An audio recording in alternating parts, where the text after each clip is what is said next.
الحمد لله رب العالمين، والصلاة والسلام على سيدنا محمد وآله وصحبه أجمعين. أما بعد، فقد قال الله تبارك وتعالى في القرآن الكريم: واللاتي تخافون نشوزهن فعظوهن واهجروهن في المضاجع واضربوهن. صدق الله العلي العظيم. السلام عليكم ورحمة الله وبركاته. கண்ணியத்திற்குரிய கணவான்களே, பெரியோர்களே, அல்லாஹ்வின் நல்லடியார்களே, அல்லாஹ்வின் பேரருளால் நான்காவது தராவீஹை நிறைவு செய்து 5 ஜுசுக்களை சிறியேற்று நாம் அமர்ந்திருக்கின்றோம். குர்ஆனுடைய வரிசையில் 4வது சூறாவாகிய சூரத்துன் நிசா நேற்று ஓதப்பட்டது. சூரத்துன் நிசா 1.5 ஜுசுக்களை கொண்ட சூரா. அதில் ஆரம்பம் முதல் 1.25 ஜுசு ஓதி முடிக்கப்பட்டது. சூரத்துன் நிசா என்று சொன்னால் பெண்கள் என்று பொருள். அந்த சூறாவுக்கு பேரே பெண்கள். காரணம், பெண்களுக்குரிய சட்டங்கள், பெண்களுக்கு நாம் செய்ய வேண்டிய கடமைகள் என்ன, பெண்களுக்கான உரிமைகள் என்ன, எந்தெந்த உரிமைகள் இந்த உலகத்தில் பெண்களுக்கு மறுக்கப்பட்டது,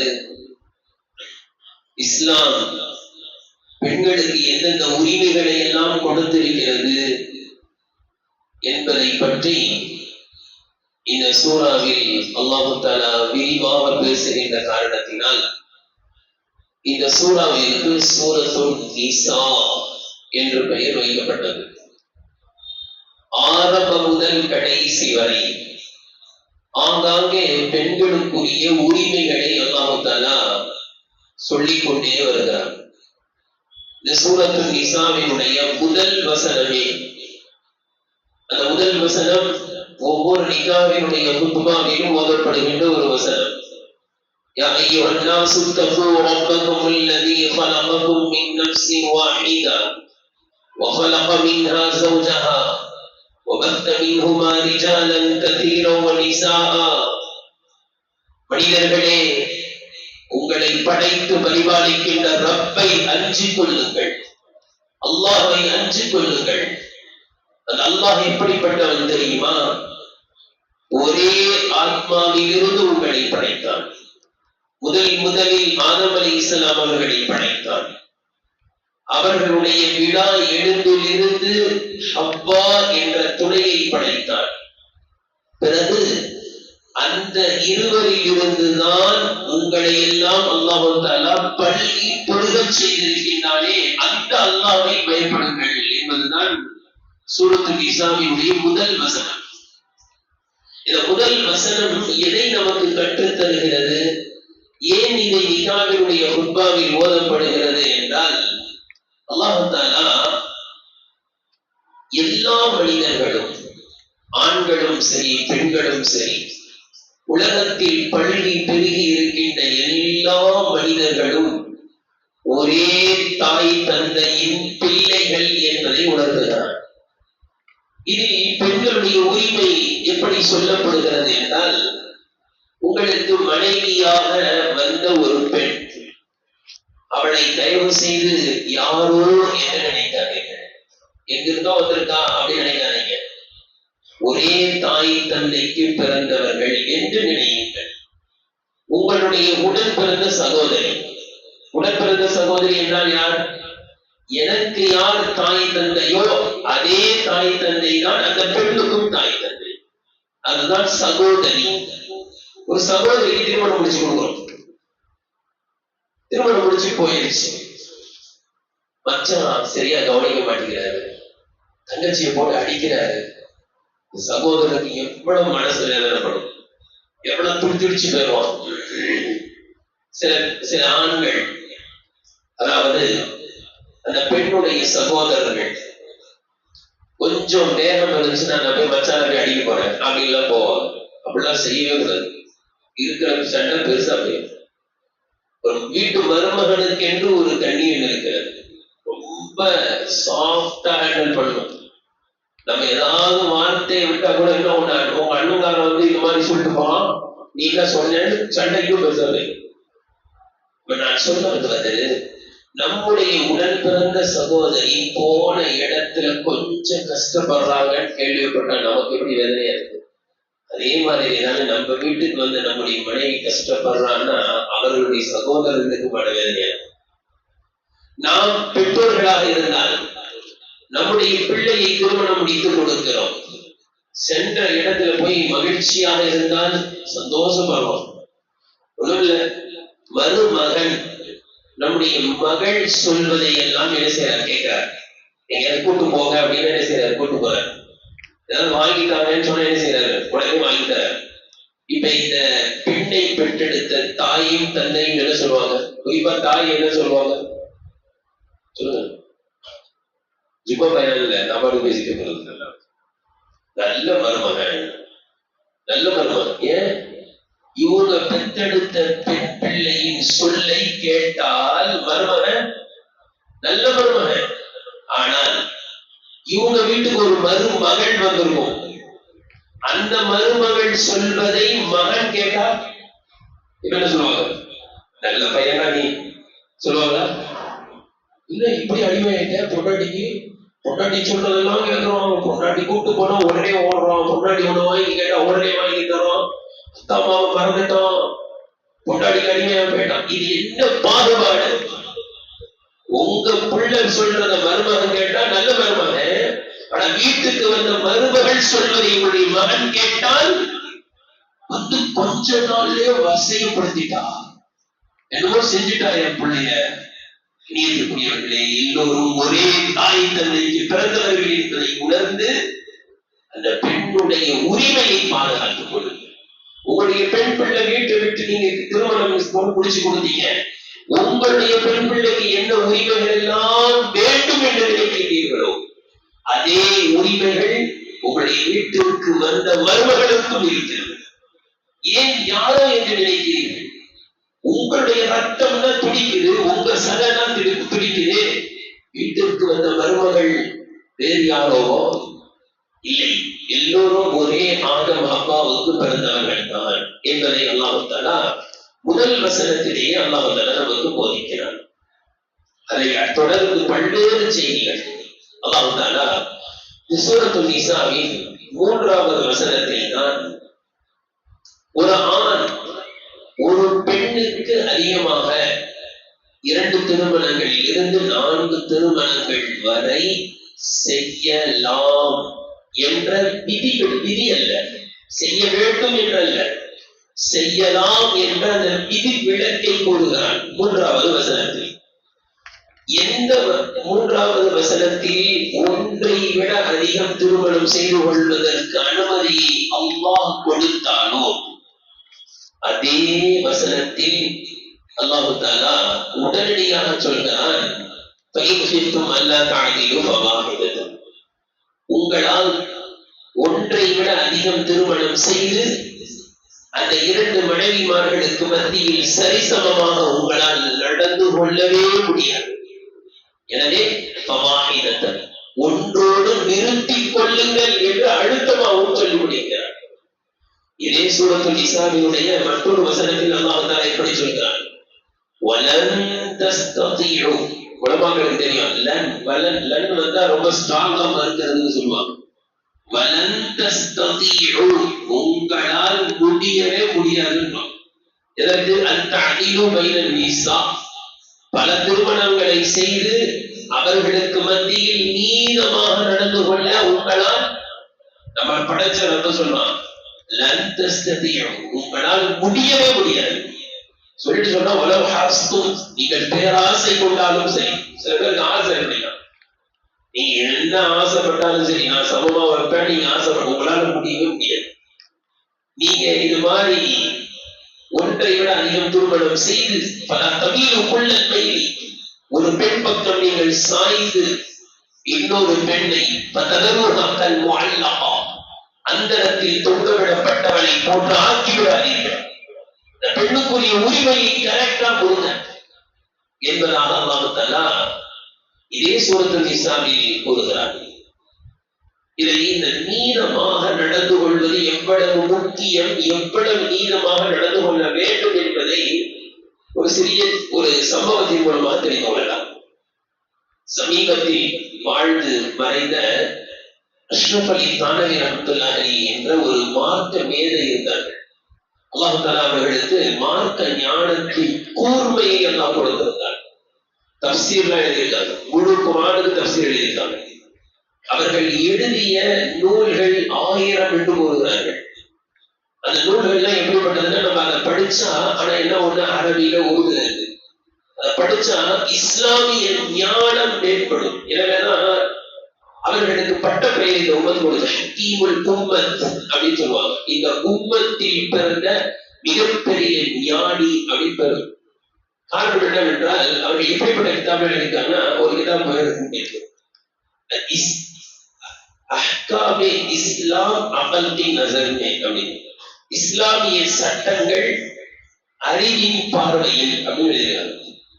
அந்த அந்த அந்த கிதாபை ஃபுல்லா படிச்சா இஸ்லாமிய சட்டம் சுத்தத்துல இருந்து ஆரம்பிச்சு தொழுக, நோம்பு, ஜகாத் அப்படின்னு போய் குற்றவியல் சட்டங்கள் எல்லாம் அப்படியே லைனா வரும். எல்லா சட்ட திட்டங்களுக்கும் அறிவுக்கு பொருந்திய சட்டங்கள் தான் இஸ்லாமிய சட்டங்கள் என்பதை அழகாக அறிவுபூர்வமாக எழுதி ரொம்ப திருப்பம் படைத்தவர்கள். அவ்வளவு பெரிய மார்க்க ஞானம். ஆனால் அவர்கள் திருமணம் செய்தார்கள்.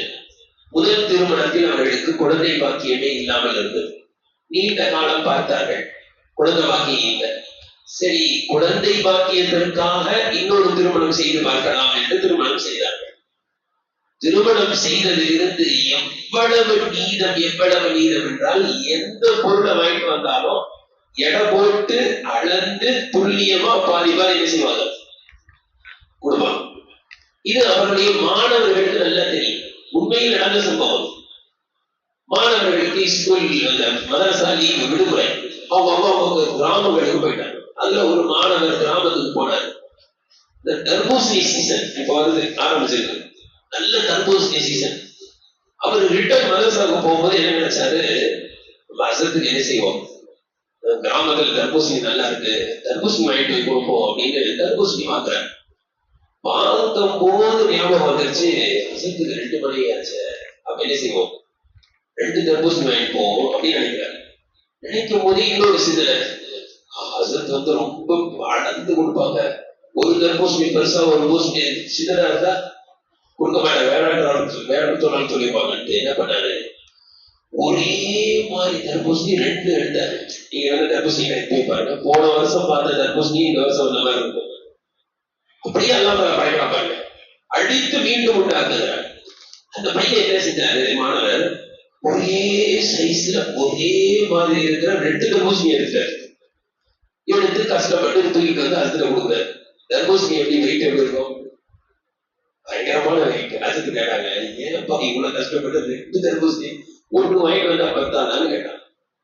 அப்ப அவர் சொன்னாரு, சார் உங்களுக்கு 2, அதனால 2 தர்பூசணி வாங்கிட்டு அப்படின்னு சொல்லிட்டு உடனே அந்த மாணவர் சொன்னார், கொஞ்சம் தர்பூசணி பாருங்க, 2 ஒரே மாதிரி இருக்கு, நீங்க ரொம்ப நீதமா இருப்பீங்கல்ல, அதனால நான் ரொம்ப கஷ்டப்பட்டு செஞ்சேன், ஒரே மாதிரி 2 தர்பூசணி எடுத்துட்டு வந்தேன் அப்படின்னு சொல்லிட்டு. ஆனா அதுல ஒரு சின்ன சந்தேகம் வந்தது. என்ன சந்தேகம் சொல்லுவாங்க, தர்பூசணி வெளியில பாக்குறதுக்கு ஒரே மாதிரி தூக்கிட்டு வந்துட்டேன், ஆனா சில தர்பூசணி வெட்டினா சிலது இனிக்கும் சிலது செய்யாது, இனிக்காது. என்ன செய்யும், 2 தர்பூசணி ஒரே மாதிரி தூக்கிட்டு வந்துட்டேன், ஒண்ணு இனிக்கும் ஒண்ணு இனிக்காது, என்ன செய்ய, அது நான் என்ன செய்யறேன் நீ பாரு அப்படின்னு சொல்லிட்டு என்ன செஞ்சாங்க, நூல் பிடிச்சி 2 தர்பூசணி பாதி விட்டேன். வெட்டி இதுல உள்ள பாதி அதுல உள்ள பாதியை சேர்த்து ஒரு மணி, இதுல உள்ள பாதி இதுல உள்ள பாதியை சேர்த்து இன்னொரு மணிக்கு பாத்தியா, டேஸ்ட் சமமாக சேர்ந்து. இந்த அளவுக்கு நீதமா நடந்து கொள்ள முடியுமா நம்மளால? யாராவதுலாம் முடியாது. அல்லாஹ் தஆலா இதை எல்லாம் சூரத்துல் நிசாவிலே பதிவு செய்கிறார். அதே போன்று அல்லாஹ் தஆலா சொல்றான், வஆத்துன் நிஸாஅ ஸதகாத்திஹின்ன நிஹ்லா, உங்களுடைய மனைவிமார்களுக்கு மனமுவந்து மகரை கொடுங்கள், சந்தோஷமா மகர் கொடுங்க.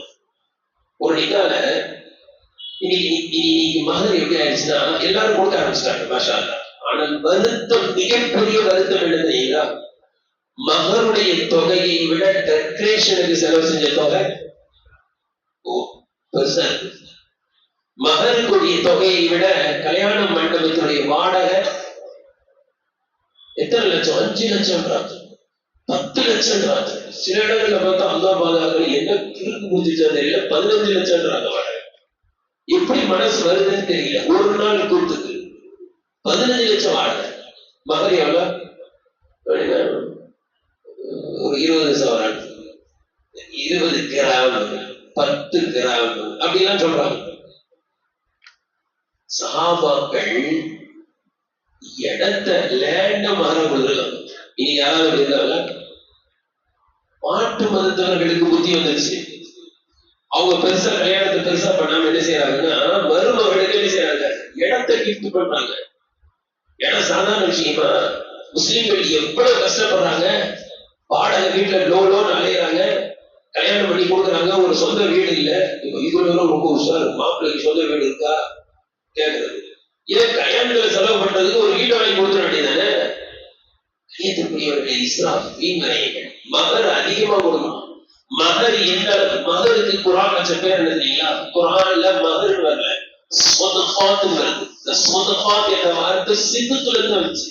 சித்துத்துல என்ன அர்த்தம்? உண்மைன்னு அர்த்தம். யார் எந்த அளவிற்கு மகரை கூட்டி கொடுப்பார்களோ அந்த அளவிற்கு தான் அவர் உண்மையான கணவனாக இருப்பான். ஒரு நல்ல ஆம்பளைனா அதுக்கு அடையாளம் என்ன? மகர் கரெக்டா நல்லா இருக்கும். மகர் எந்த அளவு கூட்டி கொடுக்கிறாரோ அந்த அளவுக்கு தன்னுடைய மனைவியை ஒழுங்காக வைத்துக் கொள்வார். காரணம் என்ன தெரியுங்களா? பெரிய பொருள் கொடுத்த பிறகுதான் வந்திருக்கு. ஒருத்தர் ட்ரெயின்ல போயிட்டு இருந்தார், விளங்குவதற்காக சொல்றேன். ட்ரெயினை விட்டு இந்த வெளியூர் பயணத்துல எல்லாம் நான் இறங்க வேண்டிய அந்த நிலையம் வரும்போது, ஸ்டாப் வரும்போது என்ன செய்வாங்க? கொஞ்சம் முன்கூட்டி எழுப்பி முகத்துல கழுவி, சில பேர் நல்ல என்னெல்லாம் தேய்ச்சி மாறுவோம், மாறி ஃப்ரெஷ்ஷா என்ன செய்வாங்க இறங்குவோம். அப்படி ஒருத்தர் நல்லா எல்லாத்தையும் தொடச்சிக்கிட்டு எல்லாம் பண்ணியிருக்காரு. ட்ரெயின்ல இருந்து இறங்க போறாரு. பக்கத்துல இருக்கிறவர் சொன்னாரா, சார் ஒரு விஷயம் நான் உங்களுக்கு உங்க செயற்பாட்டுல இருந்து ஒரு விஷயம் கண்டுபிடிச்சேன், சொல்லட்டுமா? என்ன சொல்லுங்க சார். நீங்க வச்சிருக்க இந்த வெள்ளை துண்டு உங்களுக்கு யாரும் ஃப்ரீயா கிஃப்டா கொடுத்துருக்காங்க. ஆமா, இந்த துணி எனக்கு கிஃப்டா தான் வந்துச்சு. எப்படி நீங்க கண்டுபிடிச்சீங்க? அந்த வெள்ளை துண்டை வச்சு உங்க ஷூவை தொலைக்கும் போதே கண்டுபிடிச்சேன், எவ்வளவு ஃப்ரீயா தந்துருக்காங்க. ஓசியில வந்து கண்டுபிடிச்சிட்டேன். இன்னைக்கு மனைவி ஓசியில வர்றதுனால, சும்மா சீப்பா வர்றதுனால கண்ணியம் தெரியும். நல்ல தொகையை மகராக கொடுக்க வேண்டும். கண்ணியத்துக்குரியவர்களே, அதே போல சூரத்துல் நிசாவில் அல்லாஹ் தஆலா சொல்கிறான், وَإِنْ أَرَدْتُمُ اسْتِبْدَالَ زَوْجٍ مَكَانَ زَوْجٍ وَآتَيْتُمْ إِحْدَاهُنَّ قِنْطَارًا فَلَا تَأْخُذُوا مِنْهُ شَيْئًا. நீங்கள் கொடுத்த மகர் ஒரு குவியலாக இருந்தாலும் சரி, அந்த திருமணம் ஒரு கால் முறிகிறது என்றாலும் கூட, நீங்கள் கொடுத்த மகர் அது ஒரு குவியலாக இருந்தாலும் கூட திருப்பி வாங்காதீர்கள். அது திருப்பி கேட்காதீங்க. அது அல்லாஹ் தஆலா சொல்லக்கூடிய வாசம் எப்படி தெரியுமா? வெக்கமா இல்லையான்ற மாதிரி அல்லாஹ் சொல்றான். ஒருத்தர் இன்னொருத்தோட எவ்வளவு நெருங்கி இருந்த பிறகு கொடுத்த மகரை கேட்கறதுக்கு வெக்கமா இல்லையான்னு கேட்கிறான். எப்படி திருப்பி கேட்கறீங்க? கொடுத்த மகரை வெக்கமா இல்லையா அப்படின்னு சொல்லும் போது அல்ல என்ன சொல்றான், நீங்கள் கொடுத்த மகர் ஒரு குவியலாக இருந்தாலும். அதனாலதான் உமர் காலத்துல நீண்ட சம்பந்தம் ஸ்டார்டா சொல்றேன், ரொம்ப ஆண்கள் கஷ்டப்பட்டாங்க, நிறைய மகர் கொடுக்க முடியல. உமர் சொல்ல கொஞ்சம் குறைச்சிக்கீங்களே, ரொம்ப ஆண்கள் சிரமப்படுறாங்க. ஒரு கிழவி எழுந்து சொல்லுச்சு, நீங்களா சொல்றீங்களா குரான்ல எழுந்து சொல்றீங்களா? நானா தான் சொல்றேன். நான் குரான்ல தான் ஒரு குவியலே கொடுத்தாலும் திருப்பி கேட்க கூடாதுன்னு சொல்றான். குறைச்சிக்கிறீங்க சொல்றது நீங்க யாருன்னா உடனே உங்க மெம்பர்ல இருக்காங்க, மன்னிச்சுக்கிறீங்க உமர் தப்பா சொல்லிட்டேன் அப்படின்னு சொல்ல வருவது. மகர் தொகை அதிகமாக இருக்க வேண்டும். கொடுத்த மகர் என்ன செய்யக்கூடாது? ரிட்டர்ன் கேட்கக்கூடாது. ஒரு நிக்கால உண்மையில வந்துச்சு, மகர் கொஞ்சம் அந்த நிறைய தராரு, நிறைய மகர். அதுக்கு ஒரு 20 சவரன் வைங்க. தப்தர்ல எழுதுவாங்கல்ல, எழுதும் போது 5 சவரன் எழுதுங்க. மாற்றமா இருக்கு, அதே கொடுக்காமலே எழுதி போயிடறா. இவர் என்ன செய்யறாரு, 20 சவரன் மகரா போடுறாரு. ஆனா எழுதும் போது என்ன எழுதுறாரு? 5 சவரன் எழுதுங்க. ரொம்ப ஆச்சரியப்பட்டு 5 எழுது 20 20 எழுதுங்களே அப்படின்னா, ஏதாவது ஆயிப்போச்சு. எழுதும் போதே இந்த சந்தேகம், ஏதாவது ஆயிடுச்சுன்னா 20 போயிடும். இந்த மாதிரி எண்ணங்கள்லாம் இருந்தா எப்படி? நல்ல மகனை கொடுங்க குர்ஆன் சொல்லுகிறது. அதே போன்று பெண்களுக்கு சொத்துரிமை இருக்கிறது என்பதை குர்ஆன் தான் சொல்கிறது. வேற எந்த வேதத்திலும் கிடையாது. இந்திய அரசியல் சாசன சட்டத்துல குர்ஆன் வந்த பிறகுதான், இல்லைன்னா எல்லாரும் முஸ்லிம் ஆய்வாளர்கள் பயந்து போய் பெண்களுக்கு உரிமை இல்லையே சட்டமாக அதற்கு பிறகு இயற்றினார்கள். பெண்களுக்கு சொத்துல உரிமை இருக்கு. குர்ஆன் எவ்வளவு அழகா சொல்கிறது தெரியுமா? ஒரு பெண் தாயாக இருந்தால், பிள்ளைகள் மரணித்து விட்டால் அந்த தாய்க்கு சொத்தில் பங்கு. ஒரு பெண் மகளாக இருந்தால் தந்தைமார்கள் மரணித்து விட்டால் தந்தைமார்களுடைய சொத்து, தாயாக இருந்தாலும் சரி தந்தையை யார் மோத போனாலும் அந்த மகளுக்கு எப்படி மகனுக்கு சொத்தில் பங்குண்டோ அதே போன்று மகனுக்கும் சொத்தில் பங்கு. ஏன் பாத்தீங்கன்னா எல்லா செலவும் யாருதான்? இஸ்லாத்துல ஆளுதான். திருமணம் முடித்து கொடுக்கிற வரைக்கும் பெண் பிள்ளையை வளர்க்கிற பொறுப்பு தந்தைக்கு. திருமணம் முடித்து கொடுத்த பிறகு கணவனுக்கு. ஒரு கால் கணவன் இல்லை அப்படின்னா மகன் தான் செய்ய பாருங்கள். எல்லா செலவுகளும் ஆண்களுக்கு. பெண்களுக்கு எந்த செலவையும் எப்பொழுதுமே வைக்கவில்லை. எந்த செலவையுமே இல்லாம பாதிய கொடுக்குது. அப்ப என்னது? பெண்களுக்கு அதிகம். எல்லா செலவையும் கொடுத்துட்டு பெண்ணை விட டபுள் பண்ணுது. இஸ்லாம் தான் அழகான உரிமை. அந்த உரிமை இல்ல, அந்த பெண்களுக்கு சொத்து இருக்கு என்று சொல்லும் போது மிம்மா கல்லம் இன்னும் அவங்க ஒரு வார்த்தை எல்லாம் எக்ஸ்ட்ரா செய்யறாங்க. என்ன அப்படின்னா, சின்ன பொருளா இருந்தாலும் சரி பெரிய பொருளா இருந்தாலும் சரி பெண்களுக்கு சொத்துல பங்கு இருக்கு அப்படின்னு அர்த்தம். உதாரணமா அத்தா மூத்தா போயிட்டாரு, பெரிய புல்லட் வச்சிருக்காரு. புல்லட் ஒரு ஆண் ஒரு பையன், ஒரு பெண் பிள்ளைய அவருக்கு ஒரு ஆண் மகனும். இப்ப இந்த புல்லட் யாருக்கு?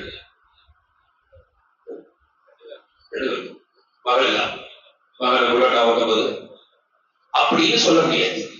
அது வந்து 1 லட்சத்துக்கு போதுன்னு வைங்க. பழைய புல்லட்டுல நல்ல வேல்யூ இருக்குல்ல. அது 33,000 ரூபாயை தன்னுடைய உடன்பிறந்த சகோதரிக்கு கொடுத்த பிறகுதான் தொடரும் வைங்க. அதுக்கு முன்னாடி தொடர அது பிள்ளைக்கு அந்த உரிமை இருக்கு. ஊர்ல சின்ன பொருளாதார பங்கு இருக்கு என்பதை குர்ஆன் திட்டவட்டமாக சொல்லுகிறது. அதில் குறிப்பாக மனைவிக்கும் பங்கு உண்டு. இதுல ஒரு சின்ன குறிப்பு நல்லா கவனிக்கணும். பொதுவாக சொத்த பங்கு வச்ச பிறகுதான் அது பங்காக ஆகும் என்பது இல்லை. அது சொத்த பங்கு வைக்கவே இல்லை. 1 வருஷம் ஆயிடுச்சு, 1 வருஷம் ஆன பிறகு பங்கு வைக்கிறாங்க அப்படின்னு கிடையாது. மூத்தா போன அடுத்த செகண்ட் அல்லாஹ் தஆலா குர்ஆன்ல யாருக்கு எவ்வளவுன்னு சொல்லிட்டான் திட்டவட்டமா. அதெல்லாம் மாற்றவே முடியாது. அவ்வளவு யாருக்கு போயிடுச்சு. உதாரணத்துக்கு ஒருத்தர் மூத்தா போறாரு, 3 கோடி விட்டு போறாரு. எத்தனை கோடி? 3 கோடி விட்டு போறாரு. ஒரு பையன் ஒரு பொண்ணு. என்ன அவங்க சொல்லுங்க? 2 கோடி பையனுக்கு, 1 கோடி பெண்ணுக்கு. அப்படின்னு நம்ம பங்கு வைத்து வச்சாதான் பிரியம்லாம் கிடையாது. என்ன செஞ்சிடும்? ஒரு வீடு விட்டு போயிருக்காரு வைங்க. அந்த வீட்டுல 3ல 2 பகுதி யாருக்கு? பையனுக்கு, 1 பகுதி பெண்ணுக்கு. ஆட்டோமேட்டிக்கா பிரிஞ்சிடும். உதாரணத்துக்கு அந்த வீட்டுல இருந்து வாடகை வருதுன்னு வைங்க. எவ்வளவு வாடகை வருது? 30,000 வருதுன்னு வைங்க. அடுத்த மாசத்துல இருந்து 10,000 யாருக்கு போய் ஆகணும்? சொல்லுங்க. இப்ப தயக்கமா இருக்கு இது சொல்றதுக்கு மட்டும். அந்த பொம்பளை பிள்ளைக்கு போய் ஆகணும். இதுல இருந்து அந்த மரணித்த உடல் தானாக பங்கு பிரிந்து விடும். பங்கு வைக்கணுன்ற அவசியம் கிடையாது. அவ்வளவுதான். பங்கு அல்லாஹ் வச்சுதான் நம்ம என்ன வைக்கிறது ஆச்சுங்களா? இதுல இருந்து ஒரு சட்டம் வழி. ஒரு மனைவி, ஒரு கணவன் போதா போறார். அந்த கணவனுக்கு இந்த மனைவி ஒருவேளை வேற மனைவி பிள்ளைகள் இருந்தால் 8இல் 1 மனைவி கிடைக்கும். பிள்ளைகளே இல்லைன்னா 4இல் 1 கிடைக்கும். இப்ப கணவன் போதா போயிட்டார். அடுத்த செகண்ட் என்ன செஞ்சிடும்? பங்கு தன்னால பிரிஞ்சிடும். இந்த பெண் கணவன் மூத்தா போனதுனால இதுதான் முடிஞ்ச உடனே இன்னொரு திருமணம் செஞ்சிட்டாங்க. அப்ப வேற ஒருத்தர் கணவனை வந்துட்டார். இப்ப முதல் கணவனுடைய சொத்தை இன்னும் பங்கு வைக்கிறார். இப்ப இந்த பெண் இன்னொரு திருமணம் செஞ்சாங்க இல்லையா? அதனால முதல் கணவன் மூத்தா போயிட்டார்கள். அவருடைய சொத்தை பங்கு வச்சு அந்த மனைவி கொடுக்கணுமா? கொடுக்கூடாது. வேற ஒரு கல்யாணம் பண்ணிட்டாங்க, வேற ஒரு புருஷன் பண்ணிட்டாங்க. சொல்லுங்க, கொடுக்கமா கூடாது. நிறைய பேருக்கு சந்தேகம். அதான் வேற ஒரு புருஷன் பண்ணிட்டாங்க, இது இந்த சண்டை யாருக்கு வருதுன்னா, அந்த மௌத்தா போன கணவனுடைய அண்ணன் தம்பி இருப்பாங்கல்ல, மொத்தத்தையும் அமுகிறது. அதுவும் அவங்க வேற கல்யாணம் பண்ணிட்டாங்கல்ல, என் தம்பியுடைய சொத்துல எப்படி கொடுக்க முடியும்? அவங்க வேற வேற கல்யாணம் பண்ணா பண்ணாட்டீங்க. மௌத்தா போன அடுத்த நிமிஷம் நான்ல ஒன்று என்ன செஞ்சிருச்சு, போயிடுச்சு. அவங்க வேற கல்யாணம் பண்ணல, அதெல்லாம் வேற வேற கல்யாணம் நிறைய இடங்கள்ல கொடுக்கறது இல்லை. வேற கல்யாணம் பண்ணிட்டா நீங்க வேற ஒரு கல்யாணம் பண்ணிட்டல, போ சம்பந்தமே இல்லை. என்ன சம்பந்தமே இல்லை, கல்யாணம் அடுத்த நிமிஷமே யார் மோத்த போயிட்டார், கணவன் மோத்த போயிட்டார். நிறைய இடங்கள் அப்படி கூட நடந்திருக்கு. வாயு பசங்க செய்வாங்க, மாப்பிள்ளை திரும்பி வேகமா போறது பைக்ல, போனவன் திரும்பி வரல, அவ்வளவுதான், அன்னைக்கே மூத்து. எல்லாம் பாதுகாக்கணும். அப்ப மூத்தானா கூட சொத்துல நாள்ல ஒண்ணு யாருக்கு போயிடும், போயிடும். இப்படி பல்வேறு சட்டங்கள். அதில் குறிப்பாக வாஷின் உதவில் மாறும், அந்த பெண்களிடத்தில் நீங்கள் நல்ல விதத்தில் குடும்ப வாழ்க்கையை நடத்துங்கள். அதான் சொல்றாங்க. ஆண்களை பார்த்து சொல்ல, பெண்களை பார்த்து சொல்லல. நீங்க கணவனிடத்தில் நல்ல முறை நடந்து கொண்டு சொல்லல. ஆண்களாகிய நம்மளை பார்த்தா சொன்னா, மனைவிமார்களிடத்தில் நல்ல விதத்தில் குடும்ப வாழ்க்கையை நடத்துங்கள் சொல்லிட்டு அல்லா சொல்றான். அந்த பெண்களை நீங்கள் ஏதோ ஒரு காரணத்தால் வெறுத்தால் சொல்லிட்டு அல்லா சொல்றான், அங்கு அல்லாஹ் நிறைய கயிறை வச்சிருப்பான். அப்படின்னு அர்த்தம், வெறுக்கிறீங்க ஆனா கயிறு வச்சிருப்பேன் நல்லா சொல்றான். அப்படின்னு அர்த்தம், வெறுத்து தலாக் விட்டுறாதீங்க. அந்த உங்களுக்கு வெறுப்பா இருக்கக்கூடிய மனைவியுடன் வாழுங்க. கயிறு இருக்கு, அது என்ன கயிறு இருக்கு, எனக்கு பிடிக்கல, எப்படி வாழ முடியும், வாழ கயிறு இருக்கு. இப்னு அப்பாஸ் சொல்றாங்க, பிடிக்காத மனைவியோடு வாழ்க்கை நடத்தினால் அல்லாஹ் என்ன கயிறு வச்சிருப்பான் தெரியுமா, அதை பிடிக்காத மனைவியின் மூலமாக பிடித்தமான குழந்தை செல்வதால். பிடிக்காத கணவனோடு வாழவே முடியாது, இருந்தாலும் அட்ஜஸ்ட் பண்ணி போனா அந்த பிடிக்காத கணவனின் மூலமாக என்ன குழந்தை கட்டுவான், பிடிச்சமான குழந்தை. சில சமயங்கள்ல பார்க்கலாம், கணவன் மனைவி ரொம்ப ஒத்துமையா இருப்பாங்க, ஆனா பெது படத்துக்குள்ள என்ன செய்யுது, ஒன்றும் உருப்படியாது. இப்படி இருக்காது. கொஞ்சம் அட்ஜஸ்ட் பண்ணி வாழ்ந்தா அல்லாஹ் அந்த குடும்ப வாழ்க்கையை என்ன செய்வானா, நல்ல நல்ல பிள்ளைகளா அவனுக்கு கொடுத்துருவான். ஏன்னா அட்ஜஸ்ட் பண்ணி வாழ்ந்தா நல்ல, அந்த திருமணத்தை முறிச்சு இல்ல. பெரியவர்களே, இதே சூரத்தில் நிசால சொல்றான், எப்படிலாம் இருக்கணும் அப்படின்னா, முறிச்சுத்தான் ஆகணும் என்ற கட்டத்துக்கு போனா கூட முறிச்சிடாதீங்க. சேர்ந்து வாழ்றதுக்கு ஏதாவது வழி இருக்கான்னு பாருங்க. சூரத்தில் நிசால சொல்றான், என்ன செய்யுங்க, ஆரம்பத்துல பாருங்க 7 கட்டம் இருக்கு. எத்தனை கட்டம் இருக்கு, தலாக் சொல்றதுக்கு எத்தனை கட்டம், 8வது கட்டத்துலதான் தலாக்கே சொல்லணும். அது என்ன 7 கட்டம் என்ன, சூரத்து நிசால அழகா அப்படியே எல்லாம் சொல்றாங்க. உபதேசம் செய்யுங்க, சொல்லுங்க, புரிய வைங்க. நான் உனக்கு கணவன், அல்லாஹ் தஆலா என்ன செஞ்சிருக்கான், வீட்டுக்கு என்னதான் தலைவராக்கியிருக்கேன், நான் சொல்றதை நீ கேட்கணும், நீ நான் சொல்றதை கேட்காட்டி மலக்குமாருடைய சாபம் உண்டாகும், நான் என்ன ஒண்ணு அப்படி சொல்லிட்டேன், இப்படி புரிய வைக்கணும். இன்னைக்கு பேசவே தெரியலையே, எதுக்கு எடுத்தாலும் இழுத்து போட்டு உடனே அடிக்க வேண்டியது. இப்படி இல்லை, உபதேசம் செய்யணும். இல்ல நான் என்ன சொல்லணும், நான் என்ன செய்யணும்னு சொல்லு, செய்யறேன் அப்படின்னு கேட்கணும். கேட்டு உபதேசம் செய்யணும். 2வது, படுக்கையை விட்டு பிரிக்க வேண்டும். அப்படின்னு அர்த்தம், ஒரே படுக்கையில இந்த பக்கம் திரும்பி போடணும், இந்த பக்கம் திரும்ப கூடாது. ரசூலுல்லாஹி ஸல்லல்லாஹு அலைஹி சொல்றாங்க, பகல்ல போட்டு அடி அடிக்கிறீங்க, ஆனா நைட் என்ன செய்றீங்க, இப்படி பண்ணாதீங்க, வெக்கமா இல்லையான்ற மாதிரி ரசூலுல்லாஹி கேக்குறாங்க, புகாரில வருது. அப்போ உங்களுக்கு மாறு செஞ்சா என்ன செய்யுங்க, படுக்கையில பிரிச்சு பாருங்க, இந்த பக்கம் திரும்பி பாருங்க. ஒரு நல்ல பெண்ணா இருந்தா ஏங்க இப்படி பண்றீங்க அப்படின்னு வழிக்கு வருவாங்க. இதெல்லாம் எதுவும் பண்றது இல்ல, பண்ணாமலே என்ன செய்யுது, ஒரு 3 நாளைக்கு பேசாம இருக்கணும்ன்றாங்க. சரி, பேசாம இருக்கணும்னு என்னது, அதுக்கும் விளக்கம் கேட்டாங்க. வீட்டுல இருக்கும்போது தான் பேசக்கூடாது, வீட்டுக்கு யாராவது இருந்தா வேண்டா பேசுற மாதிரி பேசிக்கணும். வீட்டை விட்டு வெளியில போனா பேசணும். அந்த ஹிஜ்ரான், அந்த வெறுப்பை காட்டுவது, என் சொல் பேச்சு கேட்கல நீ அப்படின்னா ஒரு 3 நாள் தான் பேசாம இருக்கணும். அந்த 3 நாள் எங்க வீட்டுல இருக்கும்போது பேசாம இருக்கணும். இதுக்கு கட்டுப்படுறோம். இதுக்கும் கட்டுப்படலைன்னா லேசா அடிக்கலாம். இது அடிக்கலாம் குரான்ல வருது, அது என்னது, முஸ்தஹப்ன்றாங்க. அடிச்சே ஆகணும், இல்ல தொழுதே ஆகணும், ஜகாத் கொடுத்தே ஆகணும், சேவை அல்லாஹ் பாதுகாக்கணும். எப்படி அடிக்கிறாங்க, ரசூலுல்லாஹி ஸல்லல்லாஹு அலைஹி சொல்றாங்க, காயம் ஏற்படாத விதத்தில் முகத்தில் அடித்து விடாதீர்கள். ஹதீஸ்ல வருது எல்லாமே. தடுப்பு ஏற்பட்டு விடக்கூடாது, எலும்பு முறிஞ்சிடக்கூடாது. சில கணவன்மார்கள் அடிக்கிற அடி எலும்பு உடைஞ்சு போயிடும். அவங்க போய் டாக்டர்கிட்ட போய் சொல்றாங்க, எப்படிமா, போலீஸ் கேஸ் ஆயிருக்கு, அடிச்ச அடிக்கு போலீஸ் கேஸ் ஆயிருக்கு, இவன் கம்மி என்னணும் இருந்தாலும் பொய் சொல்றாங்க, கணவனை பாதுகாக்கிறது, போலீஸ் கேஸ் ஆயிருக்கு, பொய், பழிக்க ஊத்துட்டேன், அப்படி ஊத்துட்டேன், இப்படி ஊத்துட்டேன், பொய் சொல்றாங்க. தேங்காய் வெட்டு அடிக்கிறாங்க, தேங்காய் மூஞ்சில போட்டு இந்த எலும்பு உடஞ்சிருது. எப்படி முடியும்? இது 3 கட்டம். அடிச்சு பார்க்கலாம், விஸ்வா குச்சி மாதிரி ஒண்ணு அடிச்சு பார்க்கலாம்.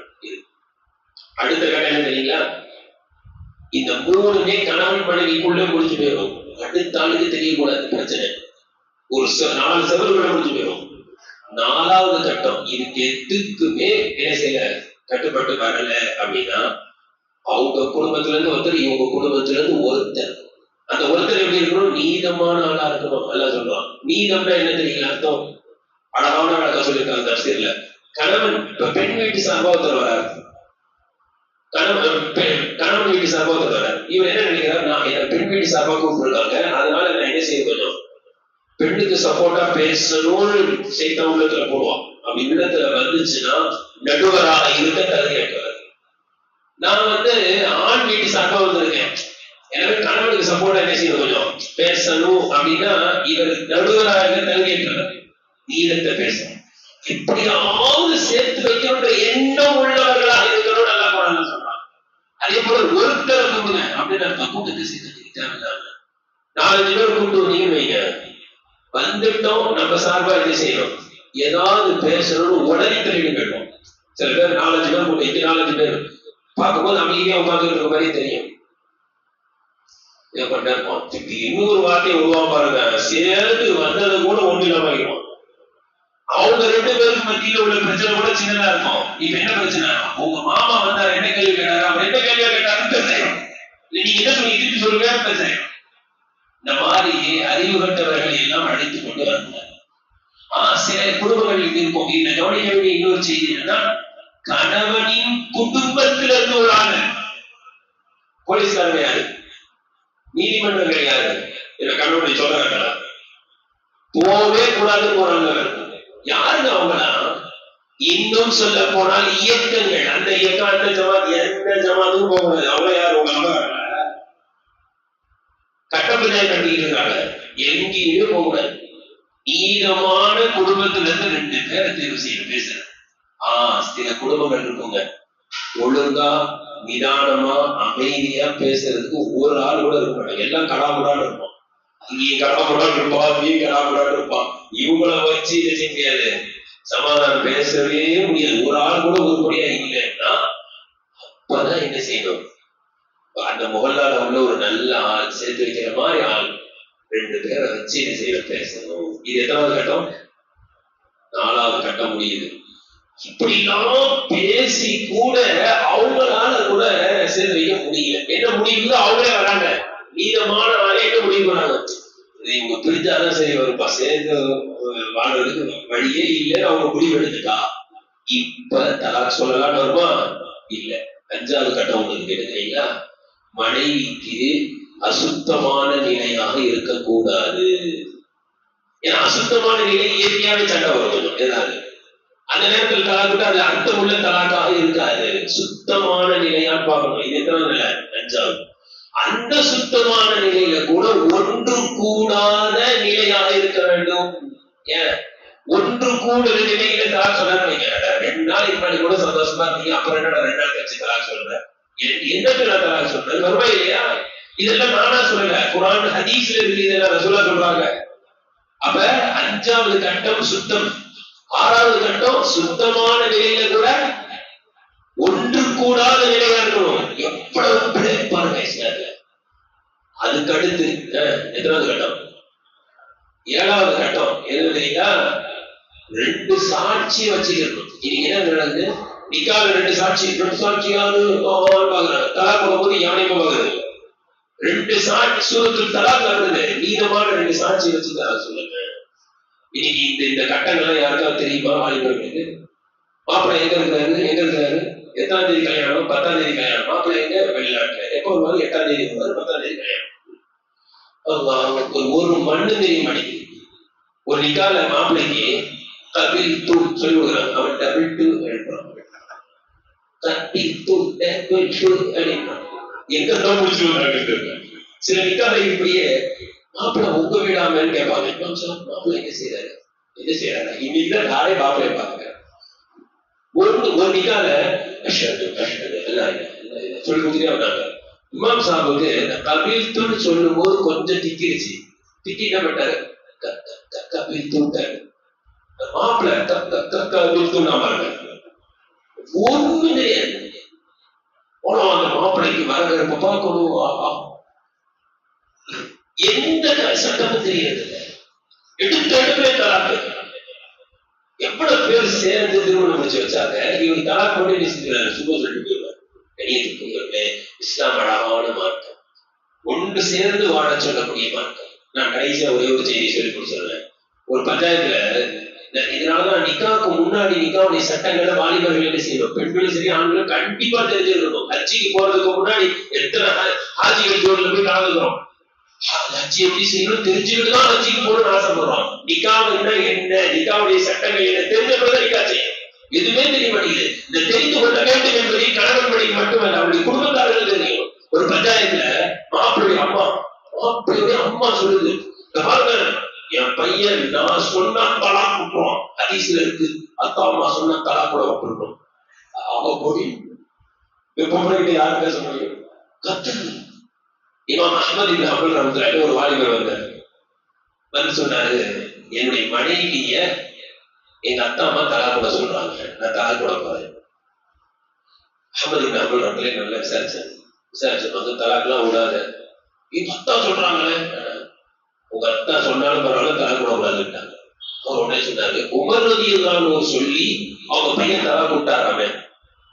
அப்ப அது மாதிரி எங்க அத்தா சொல்லி நான் தலா கூட்டா என்ன போட, அவங்க அத்தா உமர் இல்ல போவாங்க. உமர்ல யாரு, அவங்க அந்தஸ்து என்ன, அவங்க போற ரூட்ல செய்தா வரமாட்டான். அவங்க சொன்னா பையன் தலா கூட்டா கரெக்ட். அது உங்க அத்தா சொல்லி நீ தலா கூடலாம் கரெக்டா வராது, போகட்டும். எனவே நினைக்கக்கூடியவர்களை சட்டத்திட்டங்களை பேணி அறிந்து அதனுடைய ஆழத்தை புரிந்து செயல்பட வேண்டிய கட்டாயத்தில் இருக்கின்றோம். இந்த சட்டத்திட்டங்களை எல்லாம், இந்த உரிமைகளை எல்லாம் சூரத்துல் நிசா பெண்களுக்கு வழங்கி இருக்கிறது. எனவே ஆண்களாகிய நாம் இந்த சட்டத்திட்டங்களை தெரிந்து மன வாழ்க்கையை மனமான வாழ்க்கையாக மேற்கொள்வோமாக.